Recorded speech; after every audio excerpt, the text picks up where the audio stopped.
Hello সবাইকে, সবাই কেমন আছো? দেখো, ছোট এভাবে কেন কাঁদছে জানো? ওর কিন্তু সকালবেলা খাওয়া-দাওয়া সবকিছু কমপ্লিট হয়ে গেছে। এদিকে আমি বসে চা খাচ্ছি, সেটা ওর ভালো লাগছে না দেখতে।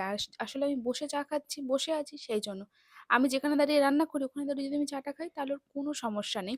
এদিকে ওর পাপাকে খেতে দিয়ে দিলাম। হ্যাঁ, এর আগে তোমাদের একটা বড় একটা ছোট একটা ব্লগ শেয়ার করেছিলাম যে আমি সকালবেলা লুচি করেছিলাম আর ঘুগনি ছিল। সেটাই বড় একটা ব্লগ শেয়ার করছি। আবার দেখো চুমুও দেয়। আমার নতুন জামা পেয়েছে বলে কত খুশি।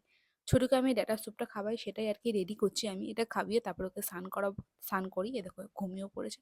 ওকে ঘুম পাড়িয়ে তারপরে এই দেখো আমি সকালের ব্রেকফাস্টটা এখন করছি আমি।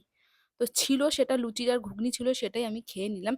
আর আজকে একদম সিম্পল মেনু করেছিলাম, ডাল আর আলু ভাজা করেছিলাম, সেটাই খেলাম। এই দেখো আর মিচি আবার খেতেও পারে। এত দুষ্ট হয়ে গেছে, আবার দেখবা তোমরাই দেখো, জেদ দেখায়, দেখো কি দেখো হুট করে শুয়ে পড়বে, কোনো কারণ নেই, দেখো শুয়ে পড়লো।